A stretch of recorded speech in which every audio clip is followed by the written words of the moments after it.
साहब, एक कंप्लेन जो मैं अक्सर सुन रही हूँ, क्योंकि आई गो रेगुलरली टू द जिम, बहुत यंग लोगों में आजकल जॉइंट पेन की कंप्लेन आने लगी है। कुछ लोग कहते हैं कि जी ये विटामिन डी की कमी है, कैल्शियम की कमी है, या हम रनिंग बहुत ही एक बेएहतियात तरीके से कर रहे हैं। क्या वजह है कि जोड़ों का पेन आजकल बड़ा कॉमन होता जा रहा है, और उसके लिए कोई नुस्खा अगर आप हमारे व्यूअर्स से शेयर करना चाहें? बहुत अच्छा सवाल किया आपने। देखें, बात यह है कि आजकल मैं वैसे भी किसी भी मस्जिद में चला जाऊं, ख्वाह किसी भी मसलक से ताल्लुक़ क्यों ना हो, जब वो जाएं तो जितने लोग नमाज पढ़ रहे हैं उससे आधे जो हैं लोग जो हैं कुर्सियों में बैठ के नमाज़ पढ़ रहे होते हैं। या हमारी माएँ बहनें, या जो हमारी माएँ हैं जो जिनकी एज 40 ईयर से अबव है या 50 के नज़दीक हैं, वो अक्सर जो है घर में यही रो रही होती हैं कि मेरे घुटनों में दर्द है, आज मैं चल नहीं सकती हूँ। ये मसाइल हैं। इल्लत यह है कि घुटनों के दर्द की या जोड़ों के दर्द की दो वजूहात हैं, या तो एक आपका मोटापा या फिर आपका पतलापन। दोनों वजूहात हो सकती हैं। पतलापन से मुराद ये है कि एक इंसान का जो है वो गोश्त की नशोनुमा नहीं है, जिसकी वजह से बोन मेरो जो है वो कम होता जाता है, जिसकी वजह से जो है वो घुटनों में अक्सर जो है वो फ्रिक्शन जो होती है वो कम हो जाती है। और एक होती है मोटापे होने की वजह से। मोटापा जो ज़्यादा हो जाएगा तब भी आपके मोहरे सही तरह काम नहीं कर रहे होते। तो दोनों इल्लतें होती हैं दर्द की। तो इसके लिए एक घरेलू नुस्खा तो बहुत आसान है कि अगर आप जो है हल्दी के साथ एक और तिब्ब इस्लामी की एक चीज़ है, उसको अगर आप इसमें मिला लें और रात को अगर उसे लगा के आप जो है एक प्लास्टिक अपने घुटनों पे लगा दें, और साथ साथ एक अलसी का बीज मिलता है, आम पंसार से मिल जाएगा, आम जनरल स्टोर से भी मिल जाएगा, उसको भी पीस के इसके अंदर जो है ऐड कर लें, तो आपके जोड़ों का पुराने से पुराना दर्द भी ख़त्म हो जाएगा। साथ साथ हमारे पास एक दवा है जिसका नाम है तुरेफिल, जो कि तिब्ब अंबिया से हमें जो है ये मिली है कि हज़रत नूह अलैहिस्सलातु वस्सलाम को जब यही घुटनों की और रिजिस की जब बीमारी हुई, तो अल्लाह रब्बुल इज़्ज़त ने हज़रत जिब्राईल अमीन के ज़रिए से इनको जो है एक नुस्खा भेजा। उस नुस्खे के अंदर सिर्फ ये 3 चीज़ें थी, हलीला, बलीला और आमला। इन तीनों को अगर हम वज़न पीस लिया जाए और फिर उतनी मिकदार में शहद मिला ली जाए, और अगर सुबह को नहार मुँह अगर कोई हाफ़ टी स्पून या चने के दाने से थोड़ा सा ज़्यादा मिकदार में अगर कोई खाता रहे, तो उसे ये दर्द असलन होगा ही नहीं। यहाँ तक कि जब हज़रत नूह ने जब ये नुस्खा इस्तेमाल किया, तो आज मुफस्सरीन ये कहते हैं कि हज़रत नूह अलैहिस्सलाम की जो बड़ी उम्र की जो वजह थी वो भी यही थी। और आज अगर हमारे ये मुसलमान वही नबियों के नुस्खे, चूँकि नबियों के नुस्खे वही परवरदिगार हैं, जिस तरह से कुरान मजीद का इल्म या कुरान मजीद ख़ुद जो है वो इल्म वही परवरदिगार है, इस तरह से तिब्ब अंबिया भी इल्म वही परवरदिगार है अल्लाह रब्बुल इज़्ज़त की तरफ से। जिस तरह दूसरे अंबिया, हज़रत सुलेमान, हज़रत दाऊद नबी, इनको तो खुद जड़ी बूटियाँ बोल के बताती थीं कि हम इस मर्ज़ के लिए शिफा हैं।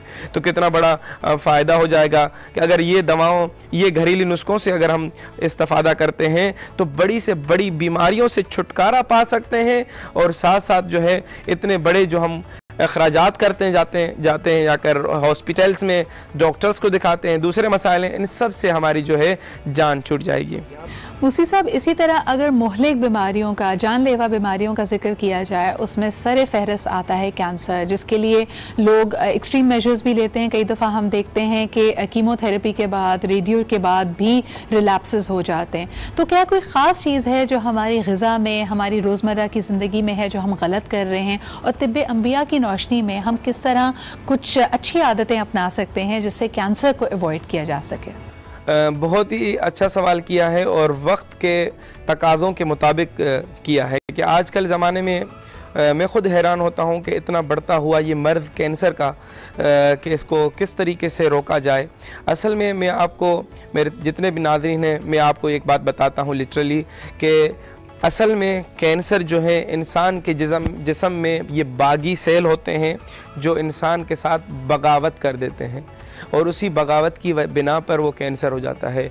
जिस तरह से एक इंसान अपने रब के साथ बगावत करता है और फिर जो है मुश्किलात का शिकार होता है, इसी तरह से ये एक सेल जो है, मसलन जो आपकी ये वेन्स हैं वर्क कर रही हैं, तो इन वेन्स के दरमियान कोई एक, मसलन कैंसर बहुत किस्म के हैं, मतलब किसी को लबलबे का कैंसर है, किसी को लिवर का कैंसर है, किसी को किडनी का है, किसी को स्किन का है, किसी को ब्रेस्ट कैंसर है, किसी को जो है माउथ कैंसर है, मतलब बहुत सारे किस्म कैंसर के हैं। तो इसके लिए हमारे पास तिब्ब नबवी में एक दवा भी है सफ़ा, अगर वो से यूज़ किया जाए तो वो बहुत ही फ़ायदेमंद है। और उसके साथ साथ मखसूस दवा जो कि जैसा कैंसर होगा वो भी साथ में दी जाती है ताकि जो है इन बीमारी से छुटकारा पाया जाए। तो अच्छा, मैं बताना ये चाह रहा था कि वो बागी सेल असल में इंसान की बॉडी के अंदर एक अगर बागी सेल बगावत कर दे, तमाम सेल्स की जो सिमत है, चूँकि एक कंपोजिशन का जो निज़ाम है, मेटाबॉलिज्म का निज़ाम है इंसान के अंदर, ये कंटिन्यूसली चल रहा है।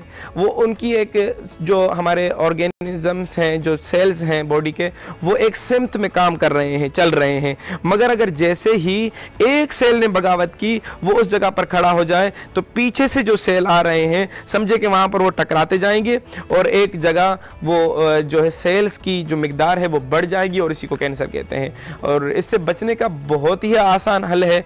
जैसे ही किसी कोई शख्स मुतवज्जा है कि मुझे ये कैंसर है या किसी डॉक्टर से ने डायग्नोस किया कि आपको कैंसर है, तो सबसे पहले आप और कुछ ना कहें, अल्लाह रब्बुल इज़्ज़त ने जो है शहद के अंदर वो कमाल अता किया है कि इसके ज़रिए से आप दुनिया की बड़े से बड़ी बीमारी का इलाज भी इस शहद से कर सकते हैं। यानी कि अगर आप दो किस्म की, एक तो शहद है, एक है प्रोपोलिस, एक है रॉयल जेली, ये तीन चीज़ें हैं। ये जो है यहाँ पर हमारे पाकिस्तान में प्रोपोलिस मुश्किल मिलता है, मगर कोई अगर जिस तरह दोस्तान हमसे कॉन्टेक्ट करते हैं तो हमें उन्हें भी ये बता रहे होते हैं कि ये कहाँ से आपको मिलेगा या इसके लाने का हल क्या है। और अब आखिर में एक ऐसे बीमारी जिसको साइलेंट किलर का नाम देना चाहिए, क्योंकि ये तमाम बीमारियों का सिरा बनती है और इसके बाद प्रॉब्लम्स शुरू होती हैं। ये है जी हाई ब्लड प्रेशर। और कई दफ़ा इसके कोई सिम्टम्स नहीं होते, ना हमारा सर चकराता है, ना हमें बात करने में, कुछ करने में मुश्किलात महसूस होती हैं। लेकिन अगर उस वक्त कोई आला हो जो हमारा ब्लड प्रेशर नापे तो हमें पता चलेगा हम हाई ब्लड प्रेशर के मरीज़ हैं। इसकी वजह से हमारी किडनीज़, हार्ट, शुगर, हर चीज़ अफेक्ट हो सकती है।